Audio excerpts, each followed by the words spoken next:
Es un tiempo de preguntas y respuestas y quiero empezar para aprovechar, no sé a qué hora hasta llegamos. 3:30, ok. Sugel, gracias por estar aquí. Excelente mensaje de hoy sobre la Gran Comisión. Mencioné el libro que usted escribió. La palabra membresía no aparece en la Biblia. ¿Y por qué estamos insistiendo tanto de ser miembro de la iglesia cuando la Biblia, esa palabra no aparece? Bueno, la palabra Trinidad tampoco, ni la palabra providencia. Pero nosotros creemos en la Trinidad y creemos en la providencia divina. La pregunta no es si la palabra membresía aparece o no, sino si el concepto de membresía es claramente asumido en el Nuevo Testamento. Por ejemplo, pensamos en Mateo 18, en la disciplina de la iglesia, y dice, si tu hermano peca, ve y repréndelo estando tú y él solo, si no, lleva 2 o 3, si no, dilo a la iglesia. ¿A cuál iglesia? El Señor está asumiendo que existe un grupo de creyentes concretos a los cuales se les puede dar un reporte y se quiere que la iglesia se involucre. Pero ¿cuál iglesia? No es que lo pongas en Facebook para que todos los cristianos del mundo se enteren. Es dilo a esa iglesia en particular. Y dice, si no oye a la iglesia, o sea que es una iglesia que oye y que habla, tenle por gentil y publicano. Y la idea es excluir a esa persona de la membresía de esa iglesia local, pero yo no puedo excluir al que no ha sido incluido previamente. Entonces, la Biblia, el Nuevo Testamento asume la membresía de la iglesia local en muchos textos. Por ejemplo, en 1 Timoteo 5, Pablo le dice a Timoteo que haga una lista de viudas. Esa lista de viudas, ¿de qué viudas estamos hablando? ¿De todas las viudas de la ciudad o específicamente de unas viudas que pertenecían a una iglesia local? Entonces, de nuevo, es imposible que un creyente pueda madurar, pueda desarrollarse plenamente como un creyente sin estar en el contexto de una iglesia local. Pero por otro lado, es imposible que los pastores hagan bien su trabajo si no saben quiénes son los miembros de su iglesia. Porque la Biblia dice, someteos a vuestros pastores. ¿Quiénes son vuestros pastores? Porque ellos velan por vuestras almas. ¿Por cuáles almas debo yo velar? Como quienes han de dar cuenta. ¿Por quiénes yo voy a dar cuenta? ¿Por todos los cristianos de República Dominicana, del Caribe? Imposible. Tiene que ser un grupo particular de creyentes. Entonces, por eso creemos que el Nuevo Testamento asume la membresía. Bueno, solo decir que la palabra membresía no es que no aparezca en la Biblia, es que no aparece en el diccionario de la Real Academia de la Lengua. La palabra membresía no es una palabra castellana, no está. Ser miembro sí, pero miembro aparece. Pero la palabra membresía no existe en castellano, esa la hemos inventado y la hemos usado así como se usa, pero no existe en castellano. Usted va al diccionario de la Real Academia de la Lengua y busque la palabra membresía y no está, está miembro o algo parecido, pero membresía no existe. Gracias, Evis. Pablo, ¿quieres decir algo de eso? Del ser miembro de una iglesia. Bueno, en mi diccionario, no. Podemos decir lo mismo con respecto a la obra. A ver si podemos subir el volumen, porque la mitad de lo que está diciendo ya perdimos. A ver. Ahí está. Ya. La importancia de la iglesia en la obra misionera no se puede enfatizar demasiado. El Señor solamente tiene una organización en la tierra y no es una organización, es un organismo y es la iglesia local. Y los líderes de la iglesia local son los ancianos. Y los ancianos también son los líderes de la obra misionera en el mundo, no los expertos en misiones, ancianos. En el Nuevo Testamento, en el libro de Hechos, podemos ver como un proceso, una evolución. En los primeros capítulos del libro de Hechos, escuchamos apóstoles, apóstoles, apóstoles. Luego, apóstoles, apóstoles, ancianos, apóstoles, ancianos. Luego, ancianos, ancianos, ancianos. Y es muy interesante que en los viajes misioneros del apóstol Pablo, en Hechos 13:2, mientras ministraban al Señor y ayunaban, el Espíritu Santo dijo: apartadme a Bernabé y a Saulo para la obra a la que os he llamado, la obra misionera de la iglesia en Antioquía. Entonces, Pablo, siendo apóstol, fue enviado a la obra misionera por medio de una iglesia. Y es interesante que cuando regresó, después de su primer viaje, en capítulo 14, dice: cuando llegaron y reunieron a la iglesia, informaron de todas las cosas que Dios había hecho con ellos y cómo habría abierto a los gentiles la puerta de la fe. El epicentro de la Gran Comisión no es una organización misionera, es la iglesia local y sus ancianos. Vamos a saltar a otro tema. Michael, perdón. ¿puedes Sí, decir vamos algo? a volver a ese tema. Es que estaba pensando, quizás hay algunos aquí, pastores, que dicen, bueno, yo sé quiénes son los miembros de mi iglesia, aunque yo no tenga ninguna lista, porque son los que asisten normalmente. Pero es que no la membresía, sino ser miembro de una iglesia es un poco más que simplemente asistir a una iglesia cada domingo. Es hacer un compromiso que se exprese de manera explícita o no, pero es un pacto. Hay un pacto que hace el miembro con esa congregación. O sea, no se trata simplemente de que yo asisto a una iglesia, porque hay creyentes que de hecho asisten a una iglesia un domingo, asisten a otro domingo y creen que eso está bien. No, eso no está bien. Eso no está bien. Uno tiene que comprometerse con una iglesia local. Y es ese compromiso lo que hace la diferencia entre un miembro y uno que no lo es. Entonces, no asuma, pastor, que estás aquí, que porque una persona visita tu iglesia, ya la puedes considerar un miembro de la iglesia. Porque tal vez ni siquiera puedes ponerlo en disciplina, por ejemplo. No puedes hacerlo, porque esa persona no ha hecho ningún pacto de compromiso con tu iglesia local. Hermano, tengo que decir algo. Sí, eso está bueno. Y ya no más después de esto, ya. Pero hermanos, cada vez que oramos, los pastores, los ancianos en mi iglesia o los que trabajan conmigo en la misión, siempre oramos: Señor, aumenta nuestro temor de ti. Una persona no solamente tiene que hacer un compromiso con la iglesia para ser miembro, pero los pastores, los ancianos, hacen un compromiso con el miembro. Y un día, pastor, tú vas a ser juzgado ante el tribunal de Cristo por su cuidado de todos los hermanos en la iglesia. Yo escucho a muchos pastores hablando, jactándose de cuánto aman la iglesia. Pero después de observar, yo veo que muchos aman sus ministerios en la iglesia, pero no aman la iglesia. ¿Tú amas la iglesia a la misma medida que tú amas la persona más difícil en la iglesia que no puede contribuir a tu visión? Me arrepiento.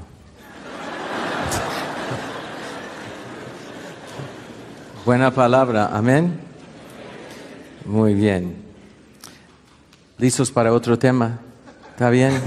Mire, estamos hablando de evangelismo, el ministerio de reconciliación. En Empezamos con Evis aquí. Dice la palabra de Dios así: como somos embajadores, 2 Corintios 5, en nombre de Cristo, como Dios rogase por medio de nosotros, os rogamos en el nombre de Cristo, reconciliaos con Dios, eso entendemos. Pero dice después: al que no conoció pecado, por nosotros lo hizo pecado, para que nosotros fuésemos hechos justicia de Dios en él. Lo hizo pecado. Cristo, ¿qué significa eso? ¿Y cómo podemos entender eso que lo hizo pecado? Muy bien, es importante para todo maestro y predicador tener en cuenta lo que se llama la ciencia de la hermenéutica. De paso, hermenéutica no es una enfermedad, no es un virus. Hermenéutica es la ciencia de la interpretación. La interpretación tiene ciertos factores importantes. Uno es la gramática, muy importante. Otro es la historia, importantísimo también. Y otro es el contexto. Y hay otro que es muy importante que se pasa por alto, que es la función. Una palabra puede ser un nombre, un adverbio, un verbo, un adjetivo, todo eso, un caso, lo que fuese, pero es importante que cuando uno dice este verbo sepa decir qué función tiene. Importante, pastores, acordaos de esto. Si no, las esposas de los pastores que se lo recuerden al pastor. Acuérdate la función. Cuando dice el texto, al que no conoció pecado, por nosotros fue hecho, dice pecado, pero la función de esa segunda expresión, pecado, es ofrenda por el pecado. Esa es la función de esa expresión. De manera que el versículo técnicamente debería de leerse así: al que no conoció pecado, por nosotros fue hecho ofrenda por el pecado. Esa es la función de esa explicación, de esa palabra. Cristo en la cruz fue hecho ofrenda por el pecado. Él es el Cordero de Dios que quita. Fíjese que en el Antiguo Testamento se usa cubrir, kafar, la palabra kafar es cubrir. En el Antiguo Testamento el pecado era cubierto. En el Nuevo Testamento el pecado es la palabrita griega airo, levantar, que quita el pecado del mundo. Y hay una gran diferencia, de manera que acordaos de la función de la palabra. Ahí es: Cristo fue hecho ofrenda por el pecado. Tal como en el Antiguo Testamento se hacía la ofrenda de la expiación, Cristo es la ofrenda por el pecado, particularmente y concretamente de los redimidos del Señor, los escogidos del Señor, esos que Él desde la eternidad conoció y llamó. Y eso es lo que hay. ¿Alguien más quiere añadir? Usando las palabras correctas del real lenguaje de español, por favor. Sí, es que temo hablar. Temo hablar. Sí, afirmando lo que dice nuestro hermano, la palabra allí que se traduce pecado es hamartía, y en la Septuaginta, cuando traduce la palabra ofrenda de pecado, es la palabra que se usa. Y es importante afirmar eso porque hay tantos falsos maestros en nuestros tiempos que enseñan que Cristo fue hecho pecador, ¿no? Y esto no es bíblico, y la primera frase es lo que afirma lo contrario. Cristo no conoció pecado, ¿no? Sino que Dios lo trató como fuese pecador, como ahora nos trata como justos. Quizá, Michael, hay dos palabras en el Nuevo Testamento, por lo menos dos, hay otras, pero hay dos muy importantes que se traducen conocer. Hay una palabrita que es la que se usa ahí, ginosko, que es conocer por experiencia. Cristo no conoció pecado por experiencia, porque Él nunca pecó.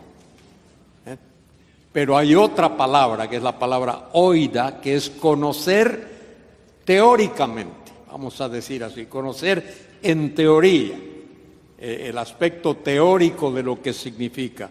Por supuesto que el Señor teóricamente sabe, conoce lo que es pecado, pero Él no experimentó, no lo conoció por experiencia. Él es el sin pecado, y lo dice allí cuando Él desafió a aquellos y le dijo: ¿quién de vosotros me redarguye de pecado? ¿Por qué? Porque Él era el impecable, es el impecable Salvador, el impecable Dios, el Dios que no puede pecar, lo dice allí por la epístola a los Hebreos, creo que es capítulo 5, el que no puede pecar. Entonces tenemos que hacer esa diferencia. Y de paso, aquí que ningún predicador se excuse y diga: bueno, yo no sé griego, yo no sé hebreo, no puedo. No, hoy hay herramientas. Hoy tenemos muchas herramientas que uno no tiene que saber, ni el hebreo ni el griego, gramaticalmente, para apelar a ese conocimiento. Ese conocimiento está al alcance de todo el que sepa leer. Todo lo que tienes que saber es leer y querer leer y leer. Y te entera. Quizás uno de los logros más grandes de nuestro Señor Jesucristo fue su vida perfecta. Nosotros, citando Westminster, las confesiones bautistas, que el pecado es falta de conformidad a la voluntad de Dios. Pero podemos verlo con una claridad más grande si vemos lo que dice aquí a la luz del mandamiento más grande. Amarás al Señor tu Dios con todo tu corazón, con toda tu alma, con toda tu mente, con toda tu fuerza. Desde Adán, los 1,000 millones de seres humanos que han vivido en la tierra, entre ellos, ninguno de ellos, por ni un segundo, ninguna persona en toda la humanidad por un segundo ha obedecido perfectamente este mandamiento. Y lo que la humanidad no pudo hacer, toda la humanidad, un segundo, Cristo logró toda su vida. Es la razón por la cual Él es nuestro hermano mayor, el héroe. Es magnífico, es más allá que las palabras son útiles en español o inglés o griego o hebreo. Otra cosa, Él llegó a ser una ofrenda por nuestro pecado, pero estoy totalmente de acuerdo, pero tenemos que tener cuidado que no lo vemos como algo impersonal. Nuestro pecado fue imputado a Cristo. Esto no significa que su naturaleza se corrompió. Aún en la cruz, llevando nuestro pecado, todavía Él era el Cordero sin mancha. Pero el dolor de llevar nuestro pecado y la culpa le afectó tremendamente. Y un sufrimiento indecible. Aún Juan Calvino y muchos de los puritanos tenían miedo interpretar esta frase. porque no querían decir demasiado, pero también they didn't want to stop short. Darse corto. Sí, es muy difícil. Con este texto, como muchos de los puritanos han dicho, al final de estudiarlo hay que ponerse de rodillas y adorar. La cruz, podemos saber mucho de la cruz, mucho más que lo que sabemos. Pero hay cosas que solamente la mente de Dios entiende, comprende. La pregunta es que si era imposible pecar, por eso no pecó, o era posible pecar y decidió no pecar. Y la pregunta es ¿por qué no tenemos un sumo sacerdote que no pueda compadecerse de nuestras debilidades, sino uno que fue tentado en todo según nuestra semejanza, pero sin pecado? Entonces, si es imposible para Cristo pecar, ¿cómo puede entender la tentación que nosotros tenemos entonces? Si era imposible caer.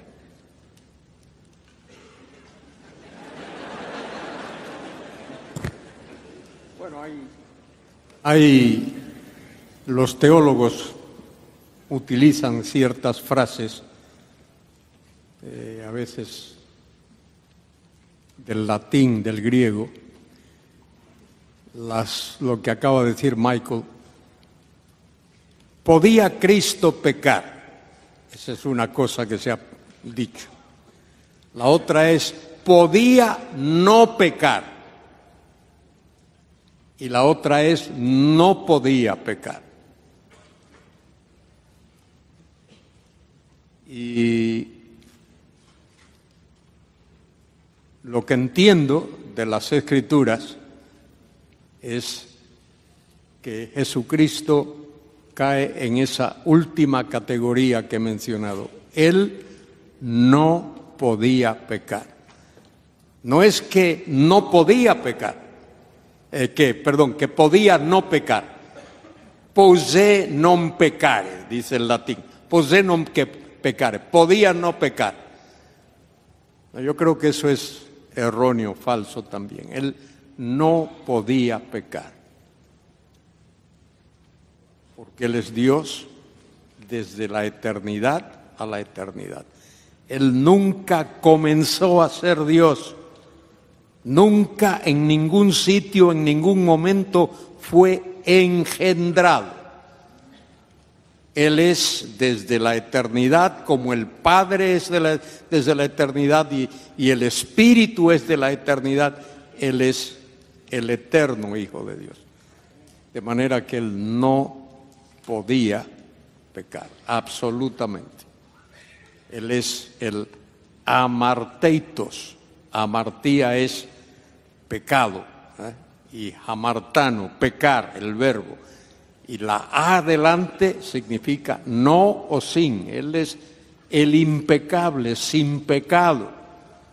No hubo ningún instante en su vida, ni en la eternidad, ni en la vida terrenal, en la que Él hubiese podido pecar. Entonces la cuestión, la pregunta, disculpen que extienda esto un poquito, no quiero que mis respuestas sean breves, cortas, las mías. A los demás, cada cual es responsable por lo que haga. Gracias. Quiero que mis respuestas sean breves. ¿Por qué fue Cristo tentado? Mateo capítulo 4 y Lucas 4. ¿Por qué fue tentado? Precisamente Él fue tentado para demostrar que no podía pecar. Él no fue tentado para ver si podía pecar. Fue tentado para demostrar que no podía pecar. Es como los ingenieros que construyen un puente sobre el río que atraviesa una carretera. Construyen el puente, lo terminan y cuando lo terminan, lo prueban. ¿Para qué lo prueban? Para ver si ese puente se va a caer. No, lo prueban para demostrar que no se va a caer. Cristo fue tentado, no para ver si podía pecar, sino para demostrar que no podía pecar. Y es un tema que se estudia en el aula y se discute. A mí me gustaría extenderlo y hablar, pero... Pero la pregunta es, si él no podía pecar, yo sí puedo. ¿Cómo me puede entender Cristo si yo puedo y él no podía? ¿Cómo es posible que me pueda entender entonces? Bueno, él te puede entender porque precisamente para eso es para lo que Dios se humanó. Dios se encarnó y para eso es que él es el segundo Adán, el postrer Adán. Él no hizo lo que el primer Adán hizo. El primer Adán fue probado y el primer Adán deliberadamente fue engañada a Eva, pero Adán no. Él pecó deliberadamente.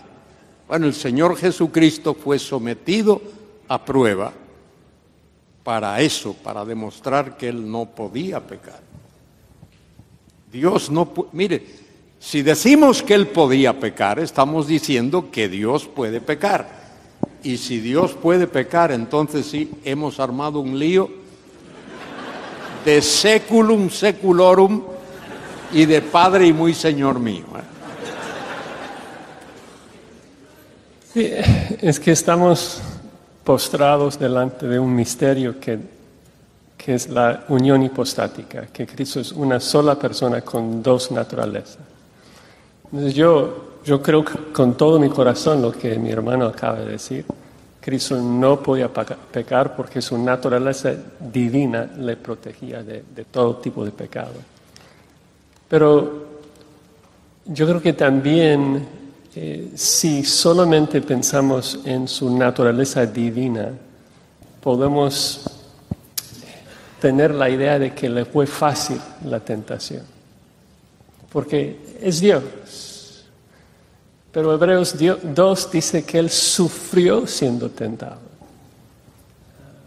Entonces, tenemos que exaltar también la genuina humanidad de Cristo y que no fue algo fácil para Él. Y eso es lo que nos ayuda a comprender de que Él intercede con compasión y con entendimiento.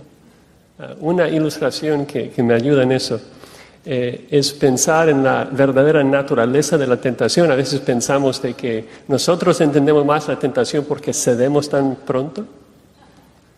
Y pensamos que Cristo no entiende nuestra tentación porque Él nunca pecó, pero es todo lo opuesto. Si nosotros decimos acá en este panel, vamos a ser muy piadosos, vamos a ayunar 30 días. Y yo después de 4 días estoy en el hospital recibiendo comida por el suero. Y digamos que el hombre más piadoso del panel llega a los 25 días. ¿Sería razonable si yo me encuentro con esta persona y digo, es que no entiendes el hambre que yo sentía después de 4 días? Porque tú duraste mucho más. O sea, no tiene ningún sentido. Y ninguno de nosotros tenemos idea de qué tan fuerte hubiera sido la tentación de comer después de 30 días, porque jamás, duramos eso, caímos. Cristo es el único que entiende la tentación, porque es el único que lo soportó toda su vida sin pecar. Y eso es lo que le capacita para comprendernos y para interceder por nosotros en la mejor forma posible. Entonces, no podía pecar. Pero no es porque su experiencia humana no batallaba con el pecado. Sí, es también importante entender que no es lo mismo naturaleza que persona. Eso es importantísimo. Todo el que estudia teología sabe que eso hay que diferenciarlo. Toda persona tiene una naturaleza, pero no es lo mismo naturaleza que persona. La persona divina de Jesucristo, Dios Hijo, tiene una naturaleza divina propia de su persona. Persona divina, posee naturaleza divina. Pero cuando el Señor se encarna, esa persona divina con naturaleza divina incorpora en sí mismo una naturaleza humana, que es lo que le hace manifestarse, comportarse como si fuese un ser humano. Cristo no es dos personas, Él no es persona divina y persona humana, Él es una persona divina que posee su naturaleza divina, que ha incorporado una naturaleza humana. Y Él es tentado en la esfera de su naturaleza humana. Lo dice allí en Santiago 1:17, creo que es. Dios no tienta a nadie, ni Él puede ser tentado con el mal. De manera que Cristo no fue tentado como Dios, Él fue tentado en la esfera de su naturaleza humana, de su humanidad. Dios no puede ser tentado. Eso es lo que hay. Tal vez es importante porque aquí estamos pisando un terreno misterioso y santo, y hay que tener cuidado, porque la persona de Cristo, para mí lo más misterioso de toda la Biblia es la persona de Jesús, porque la naturaleza humana de Cristo de ninguna manera debilitó su naturaleza divina, pero de la misma manera su naturaleza divina no hizo de Cristo una especie de Superman. Él era humano, realmente humano, y era divino, realmente divino. Hay un concilio que se celebró en Calcedonia que definió esto muy bien. Dice, las dos naturalezas no se intercambian, no se influencian, no se mezclan. Voy a usar aquí, perdonen, una palabra en latín, no es para hacer, pero es que no conozco otra, es la palabra tertium quid. ¿Qué significa eso? Una tercera cosa que no es ni una cosa ni la otra cosa. O sea, Cristo no era Dios hombre. Él no era un Dios hombre, porque eso no existe, el Dios hombre. Él era Dios y hombre. Y por lo tanto, podemos decir, porque tal vez la pregunta puede ser, ¿era real la tentación? Él no podía pecar, de ninguna manera podía pecar. Pero después de 40 días de ayuno, cuando el diablo le dijo, dile a esas piedras que se conviertan en pan, yo creo que no sería blasfemo ni aventurado pensar que Cristo comenzó a salivar. O sea, es una persona que tiene hambre, es un ser humano como tú y como yo, y la Biblia dice expresamente, tenía 40 días sin comer y tuvo hambre. Y el diablo le dice, di que esas piedras se conviertan en pan. Entonces, ¿fue real la tentación? Cristo sufrió una agonía real como hombre, pero Él no podía pecar. Estamos pisando un terreno muy misterioso, pero tampoco podemos pensar que la tentación de Jesús fue una especie de ilusión, que no fue real. Él sufrió siendo tentado. ¿Cómo? Bueno, la verdad es que ya ahí, de verdad, creo que en el cielo entenderemos eso mejor. Y si el Señor, si el diablo me aparece a mí, en cualquier momento allá en las montañas de Galicia, se me enfrenta y me dice, Luis, di a esas piedras que se vuelvan pan. Y yo me paso 40 días, 80 días, 120 días, 1400 días diciendo, piedra, volveos pan, piedra, volveos pan. Nada pasa, las piedras siguen siendo piedras. Si Cristo solo hubiese pensado en que esas piedras se hubiesen vuelto pan, se hubiesen vuelto pan.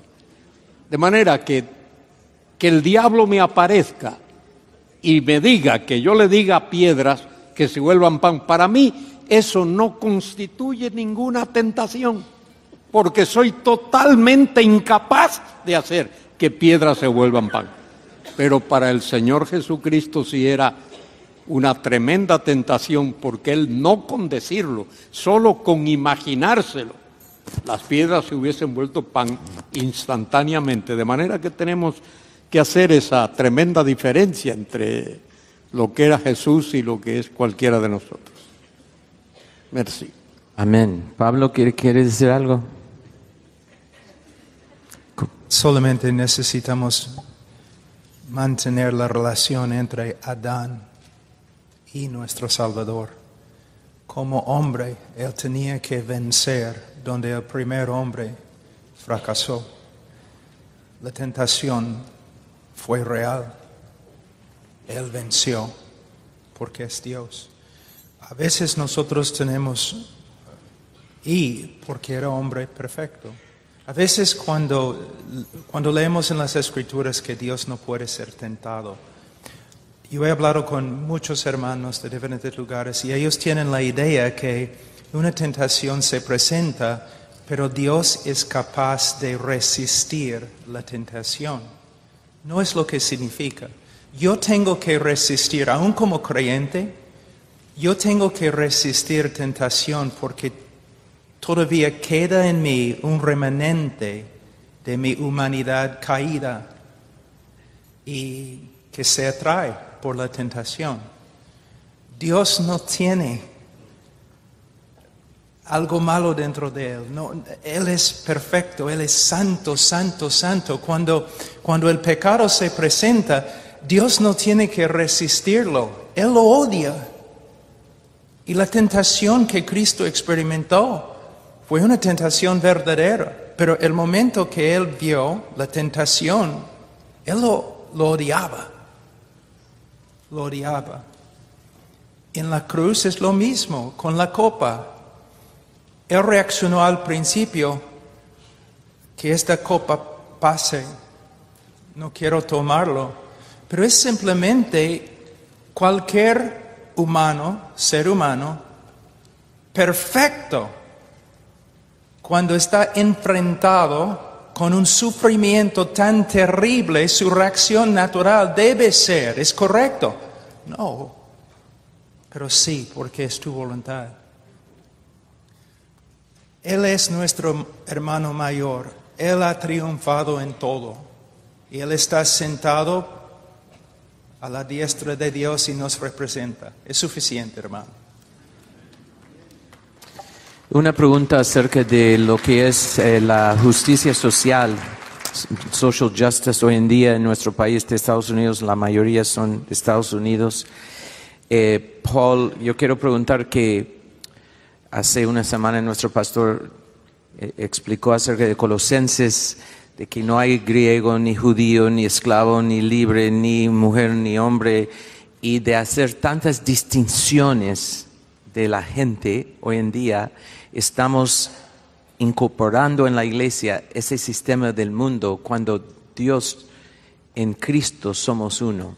Entonces, ¿cuál es tu exhortación para la iglesia hoy en día acerca de lo que está capturando tanta la atención de tantos jóvenes, especialmente pastores, en la justicia social de hoy? La historia ha demostrado que todos los sistemas, teorías de los hombres, intentando de lograr una unidad entre las naciones, todo fracasa. Solamente el Evangelio tiene éxito para unir personas de diferentes costumbres, nacionalidades, países.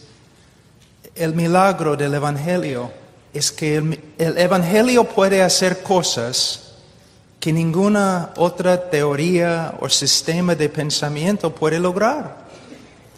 Y para decirme que mi Evangelio necesita ayuda de un sistema filosófico creado por un hombre, para mí es un ataque contra el Evangelio que predico.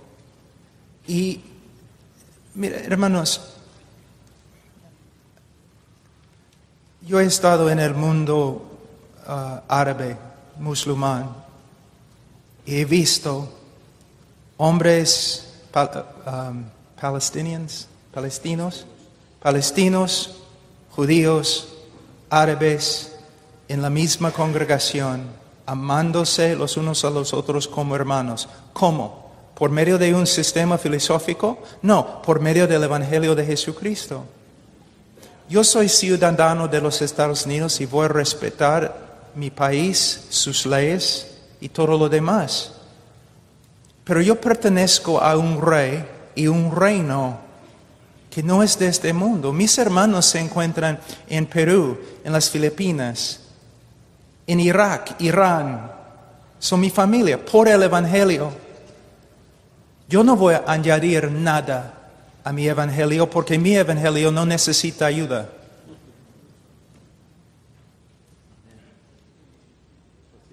Define justicia social. Sí, defíneme con el justicia. Real Diccionario Español. Bueno, cualquiera, no posiblemente, importa. Pablo, tú puedes, o Sugel, Josías, este problema que hay en el mundo hoy en día que estamos exportando a otros países de lo que es la justicia social, social justice. Quiero una definición, que Sí. me defina alguien qué es justicia social. Yo soy lo que hago preguntas y no sé qué está haciendo Evis. Él tiene que tener las respuestas.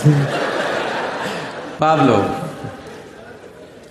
¿Estás preguntándome una definición de justicia social? Hermano, lo siento, pero hay 3.4 mil millones de personas en el mundo que nunca han escuchado el Evangelio. No me he metido en este asunto y no voy a hacerlo. Yo voy a predicar el Evangelio hasta que todos escuchen y como resultado del Evangelio que yo predico, tú vas a ver más naciones y más personas caminando en unidad que ellos que tienen un sistema de justicia social.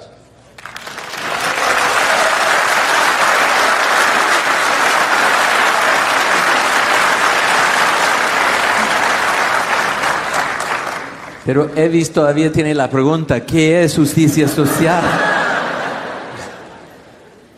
¿Cómo podemos a una persona, como Evis o otros que están aquí, de qué están hablando? Lo que pasa es que tenemos que contextualizar hoy lo que algunos están llamando justicia social, porque ¿creemos nosotros como cristianos en la justicia social? Y la respuesta es sí, porque soy cristiano. ¿A qué yo me refiero? Bueno, al hecho de que por el hecho de ser transformado a la imagen de Dios, nuestro Dios es un Dios que ama la justicia. Y por lo tanto yo debo aborrecer la opresión, yo debo aborrecer el racismo, yo debo aborrecer la esclavitud, porque soy cristiano, simplemente. Pero cuando hablamos de justicia social, estamos hablando de un movimiento. Y ahí es donde la pregunta entra. Creo que es lo que don Evis quiere, una definición del movimiento de justicia social, tal vez. Y nosotros no estamos a favor del movimiento. O sea, nosotros creemos que como creyentes debemos predicar. Si yo estoy predicando de un texto como el de Colosenses, yo voy a decirle a mis hermanos en mi iglesia que está mal que un rico discrimine a una persona porque es pobre. Y está mal que un pobre tenga prejuicios contra un rico, porque yo creo que el prejuicio es de ambas partes, tenga prejuicios contra el rico simplemente porque es rico, porque la manera como Dios se glorifica en la iglesia es mostrando un tipo de unidad que es evidente que solo la puede hacer el Espíritu Santo. En un club social la gente se une por intereses comunes. Pertenecemos al mismo barrio o pertenecemos a la misma clase social, y si somos ricos todos, jugamos tenis, jugamos golf, los otros juegan otras cosas, y por eso estamos en el club. Pero lo que hace de la iglesia una institución que glorifica a Dios, en Efesios 3, 20 al 21, dice: a Él sea gloria en la iglesia, en Cristo Jesús, por todos los siglos. La iglesia es el lugar donde la gloria de Dios brilla en el mundo más intensamente que en ningún otro lugar. Una de las razones por que la gloria de Dios brilla en la iglesia es porque la unidad que debe haber en la iglesia es evidentemente sobrenatural. Cuando una persona del primer siglo entraba en una iglesia cristiana y veía a judíos y a gentiles adorando al mismo Dios en el nombre de Jesús, para ellos era evidente que eso solo había podido ser posible por algo sobrenatural, no natural. Entonces nosotros estamos de acuerdo en que el creyente debe ser justo y debe amar la justicia. Con lo que no estamos de acuerdo es con los ismos, con los movimientos que quieren conectar el evangelio y distorsionar la naturaleza del evangelio y convertir el evangelio en otra cosa. ¿Podría yo escuchar una definición de lo que es justicia social? A ver, que alguien me diga, estoy hablando con toda seriedad porque esto me preocupa, no estoy bromeando, me preocupa porque vivo en este mundo, vivo en una comunidad, vivo en una sociedad y me relaciono con mucha gente y todo. Que alguien me ponga justicia social, 2 puntos, y me dé en 19 palabras, no más, ¿qué es justicia social? Vamos a buscarlo en Google. ¿Cómo puedes definir este movimiento, que es un movimiento obvio? ¿Cómo podemos tener una definición de lo que es para una persona que vive en Galicia, que todavía no ha entrado? Bueno, posiblemente está, pero vamos a definirlo. Creo que hay 2 movimientos. Uno sería lo que se dio hace unas décadas en Latinoamérica de la teología de la liberación, en donde la justicia social fue la confusión entre el evangelismo y el resultado del evangelismo, que son buenas obras. Entonces hubo misiones que fue a diferentes países para supuestamente evangelizar, pero en vez de dar las buenas nuevas acerca de Cristo, están alimentando gente y tratando de lograr más justicia. El problema es de que si mejoras la sociedad sin Cristo, simplemente estás dándoles más vida, más años para amontonar ira para el día de juicio. Entonces necesitamos evangelizar. Pero hoy en día en los Estados Unidos estamos viendo otro movimiento, como yo lo veo, en donde hay gente tratando de poner a todos los hombres en categorías, principalmente 2, el opresor y el oprimido. ¿Es una palabra, oprimido? El opresor y el oprimido. Santos y pecadores. Y sabemos en qué categoría ponerlos por su color de piel, por su sexo y por tal vez si nacieron hombres pero se sienten mujeres, etc. Y en base a esto, todos los opresores tienen que pedir perdón, no por un pecado en particular que hayan hecho, sino por simplemente ser lo que son, o por pecados que cometieron sus padres. Y ese movimiento también confunde el Evangelio, porque estamos hablando de pedir perdón por algo que no es el pecado. Así entiendo esos 2 movimientos. Hermano, de verdad, Fue más de 19 palabras, perdón. Yo entiendo que es un problema muy grande y que hay hombres piadosos que se preocupen por este problema y lo que está pasando, pero yo respeto a los que trabajan en esta área, pero de nuevo, ¿no? Como usted sabe, nosotros no solamente trabajamos en Sudamérica o en Europa, sino en la ventana 1040. Este año pasado, varios pastores que trabajan con nosotros se han desaparecido. La esposa de un pastor perdió el brazo con machete con un grupo de hindúes. Misioneros deportados, interrogados por los militares. Yo aprecio el problema, pero yo no puedo hablar mucho del problema porque vivo en otra realidad. Trabajo diariamente con hermanos y hermanas que están sufriendo en la cárcel, muriendo. Y son mi familia. Algunos, su piel, por supuesto, diferente que la mía. Y además los 3.4 mil millones de personas fuera del alcance del Evangelio. Y ahora me parece que el mundo evangélico en el oeste de nuevo está mirando adentro. Está mirando adentro. Y claro, yo no entiendo todos sus problemas y soy el hombre que soy. Quizás he tenido privilegios, no sé, yo nací en una pequeña hacienda trabajando con vacas, no sé cuál fue mi privilegio, pero nosotros tenemos, el hermano Sugel predicó sobre la Gran Comisión. Yo quería correr de aquí, regresar a Virginia, a Heartcry y empezar a hacer algo. Mil millones de personas que no tienen el Evangelio, hermanos nuestros en norte de Corea, que están muriendo en la cárcel. Hermanitas que yo he enseñado en Irak y Afganistán y lugares que nunca van a casarse, van a vivir una vida de pobreza porque son cristianas.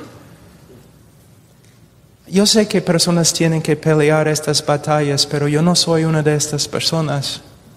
Yo tengo otra batalla que tengo que pelear y es para mi familia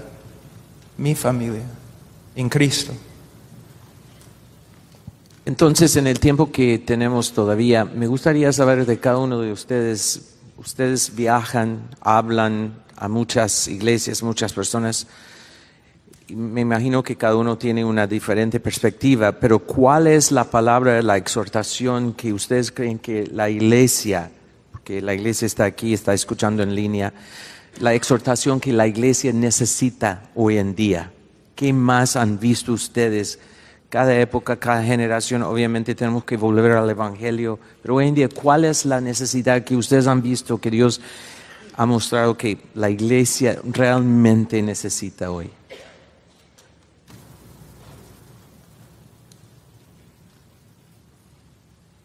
Yo creo que de nuevo no es diferente a lo que la iglesia ha necesitado a través de 2000 años de historia, y es tener claro el Evangelio y sus implicaciones, porque el Nuevo Testamento se escribió precisamente porque muchas de las iglesias del primer siglo no podían unir los puntos entre el Evangelio y la familia, entre el Evangelio y el trabajo, el Evangelio y los apóstoles tenían que ayudar a la iglesia primero a entender de qué se trata el Evangelio y luego cómo yo puedo vivir, como dice Pablo, como es digno de la vocación o a la altura de la vocación a la que fuimos llamados. Filipenses capítulo 1.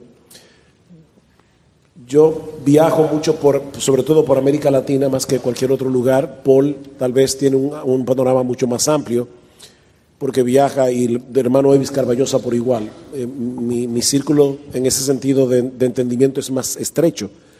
Pero lo que yo he visto en América Latina es precisamente una mala comprensión en algunos lugares de lo que el Evangelio realmente es, lo cual hace que se promueva el legalismo.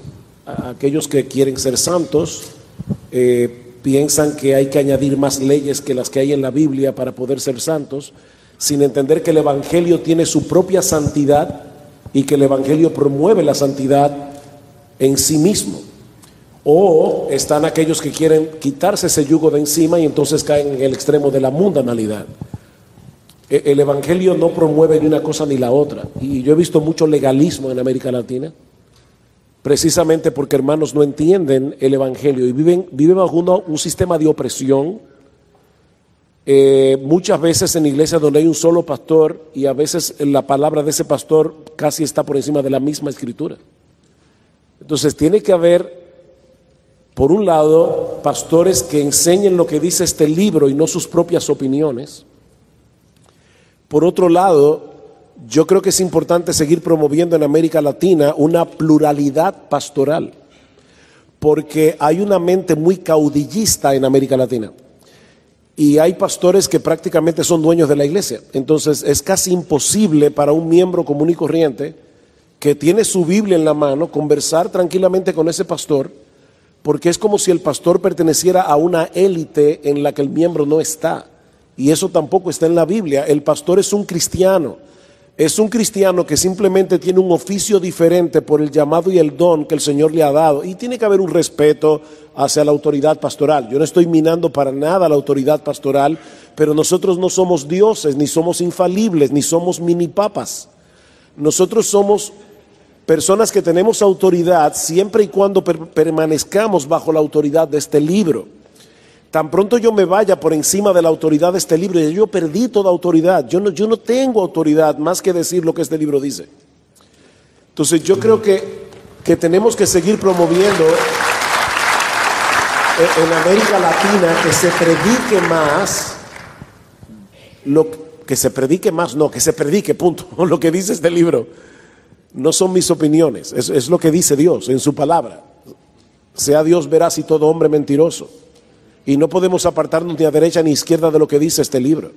Una de las cosas que nosotros le decimos a nuestros hermanos en la iglesia es: ustedes tienen la responsabilidad de defender el evangelio, no solo nosotros. ¿Y de dónde yo saco eso? De Gálatas capítulo 1, versículo 6.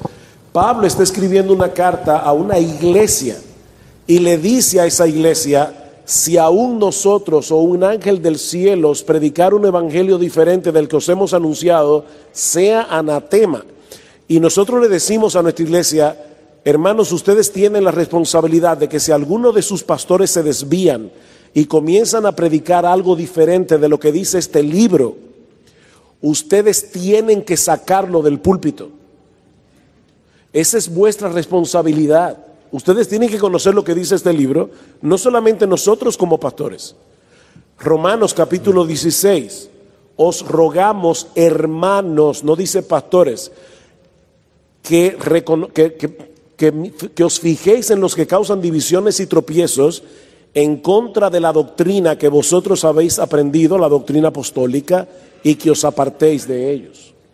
Amén. Entonces los creyentes, hermano creyente, tú no eres pastor, tú eres hermano, hermana en Cristo, conoce el evangelio, aplica el evangelio, predica el evangelio y defiende el evangelio contra cualquiera.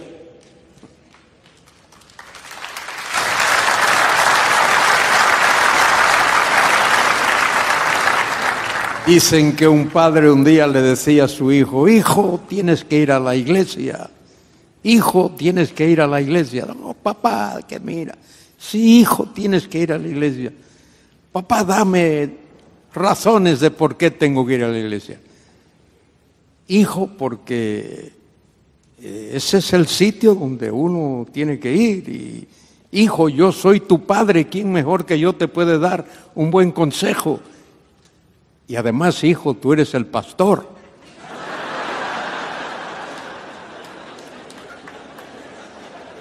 Bueno, la pregunta es la función de la iglesia. Cada congregación, cada iglesia local tiene la responsabilidad de dar a conocer a Cristo a la comunidad donde está situado. Eso es importante.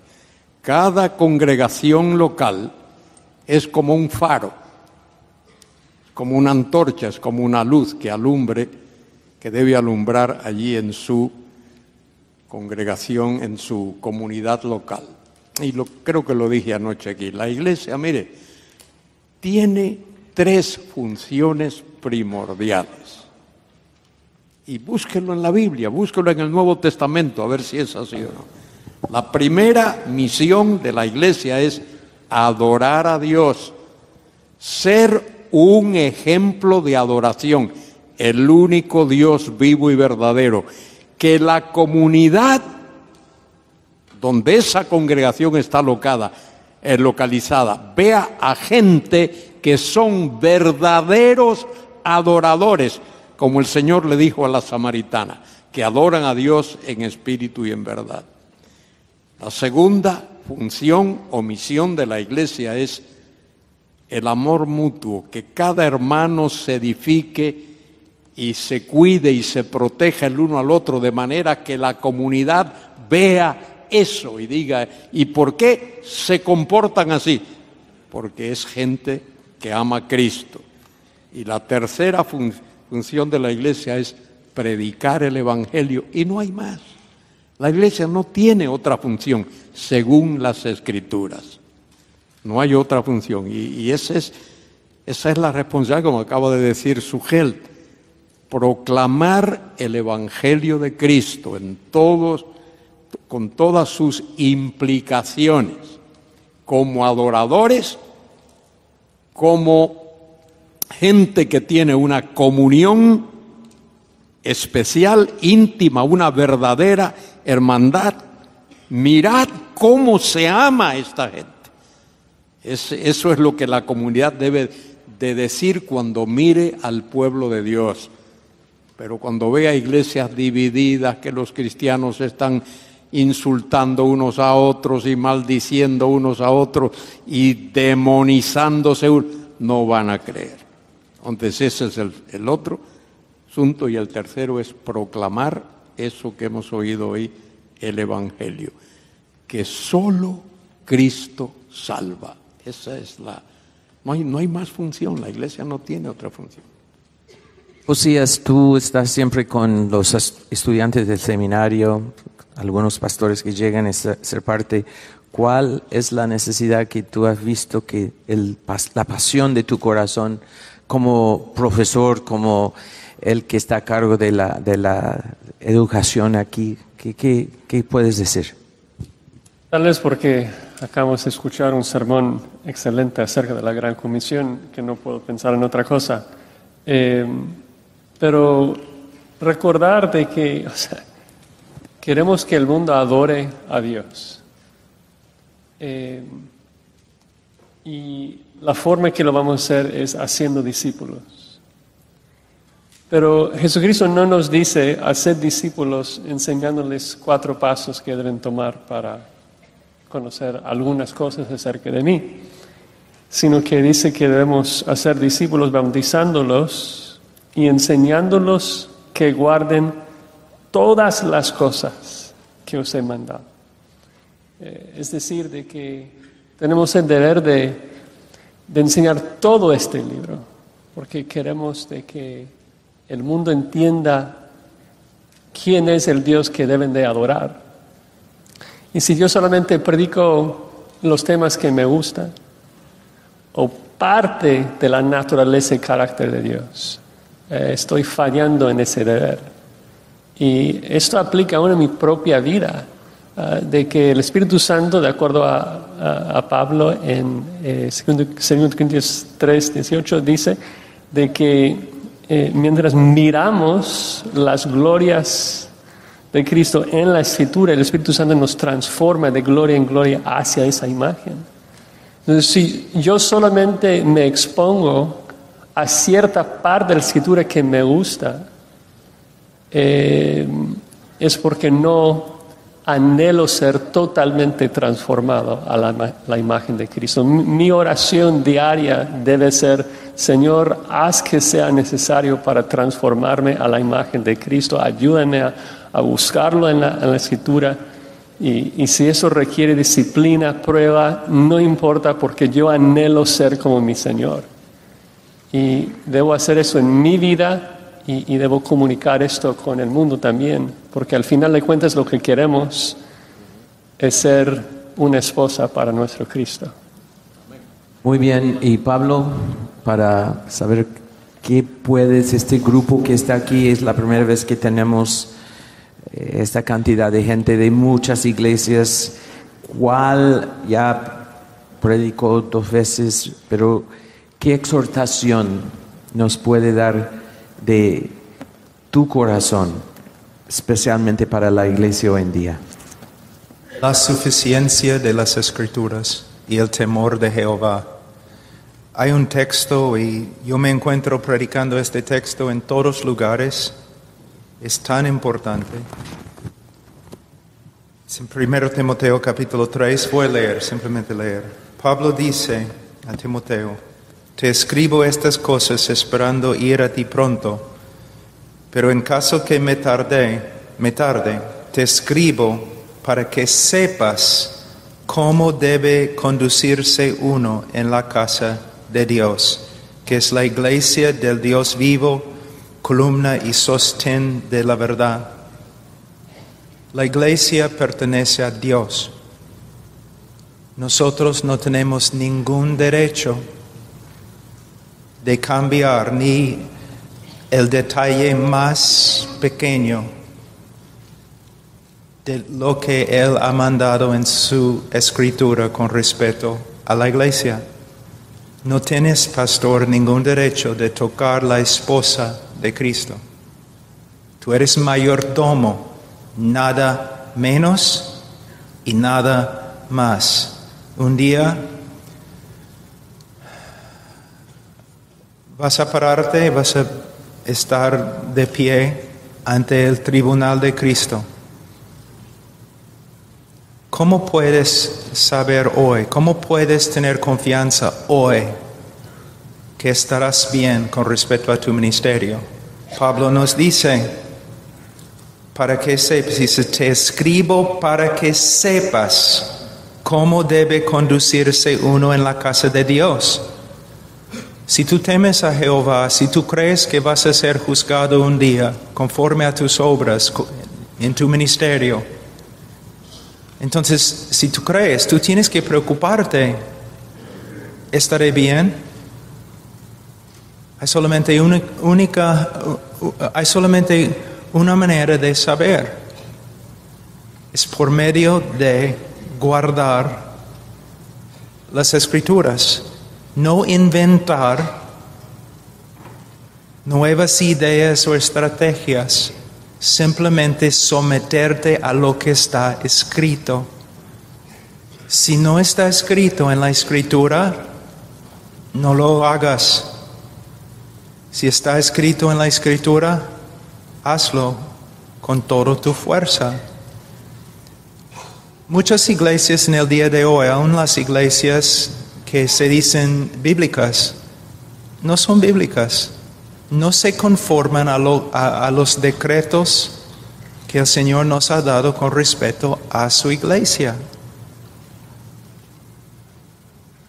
Moisés en Hebreos 8 dice, hablando del tabernáculo, los cuales sirven a lo que es copia y sombra de la casa celestial, a las cosas celestiales, tal como Moisés fue advertido por Dios cuando estaba a punto de erigir el tabernáculo.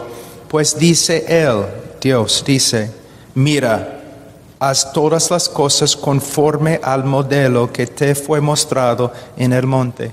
Si tú me dices que crees en la inspiración de Dios, no me impresiona. Si tú me dices que crees en la infalibilidad, la inerrancia de las Escrituras, no me impresiona.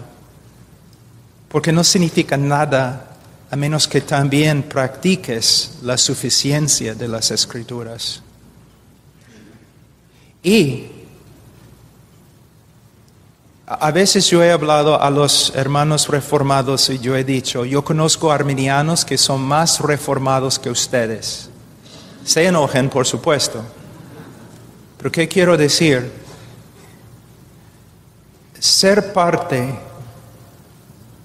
de la historia de la reformación no significa que simplemente has aceptado intelectualmente la doctrina del calvinismo. La reformación, la reforma, tenía que ver con sola escritura. Los reformadores no querían ser reformadores, simplemente querían ser bíblicos. Ellos estudiaron la Biblia para ver lo que la Biblia decía acerca de cada aspecto de nuestra vida. Dios me ha dado mandamientos inmutables con respecto a mi matrimonio. No puedo quitar, no puedo añadir. Él ha hecho lo mismo con respecto a la iglesia, con respecto a mis niños, con respecto a mi manera de manejar mis finanzas, mi ropa, mi actitud, mi disposición, mis actos, todo. Hermanos, no es suficiente conocer las Escrituras. Es aplicar las Escrituras. Y como pastor, especialmente en cuanto a la iglesia local, voy a tratar de terminar con una ilustración, pero va más allá que mi español.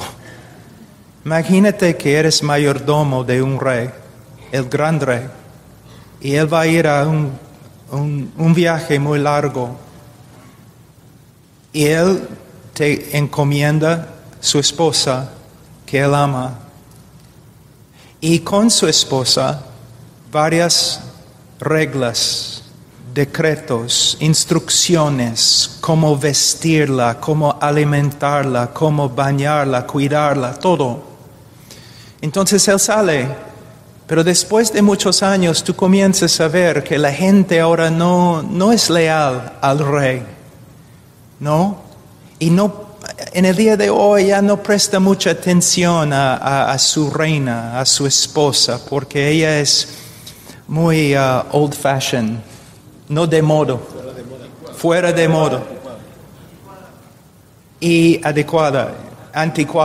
Y entonces el mayordomo, como algunos de ustedes ya han hecho, algunos de ustedes ya han cometido ese pecado. El mayordomo comienza a pensar, bueno, el pueblo ya está extraviándose del rey, no es leal. Tengo que hacer algo para jalar al pueblo de nuevo, para que tenga interés en el rey. Yo sé lo que voy a hacer.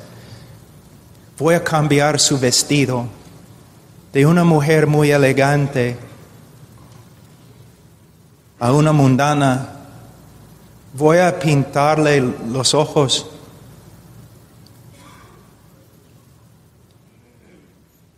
Y voy a pasear con ella por el pueblo para que los hombres carnales se interesen.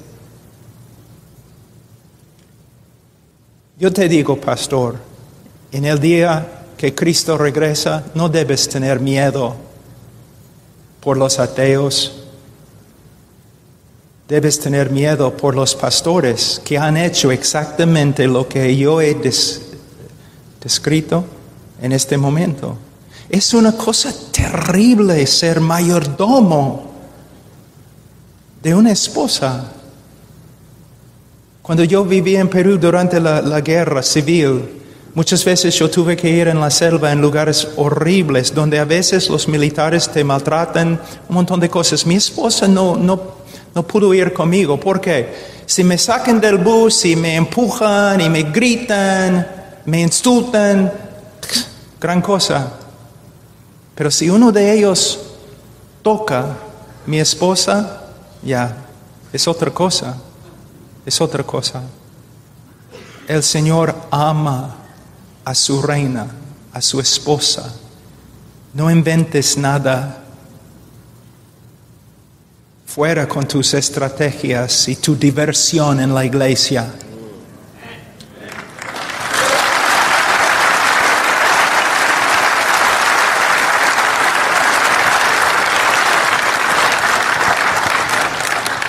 Yo creo que eso es una buena palabra, porque muchos han visto a su esposa con ropa diferente, pintando los ojos y los labios, pensando que es más atractivo para el mundo, y el rey está diciendo, ¿qué has hecho con mi esposa? Tenemos que arrepentirnos y realmente tomar en serio lo que Dios nos ha dado y cuidar a su esposa, honrarla, estimarla y cuidarla ahora mejor que nunca. El propósito de esa conferencia es eso, el Evangelio y la iglesia. Vamos a orar, dando gracias a Dios por ese tiempo. Señor, muchas gracias por esos hombres que nos han llevado a examinarnos y estar más dispuestos a hacer lo que tú nos pides. La iglesia es tu esposa. Ayúdanos a cuidarla en la doctrina, la teología, pero especialmente en amor. Gracias, Señor, por lo que hemos aprendido. Has tocado a varios corazones hoy, algunos pastores, algunos miembros, algunas personas que están aquí escuchando, y a nosotros mismos. Ayúdanos a responder ante tu trono, ante lo que tú estás pidiéndonos para ser los hombres y mujeres que tienen la imagen de Cristo en nosotros. Lo pedimos en el nombre de Cristo Jesús. Amén.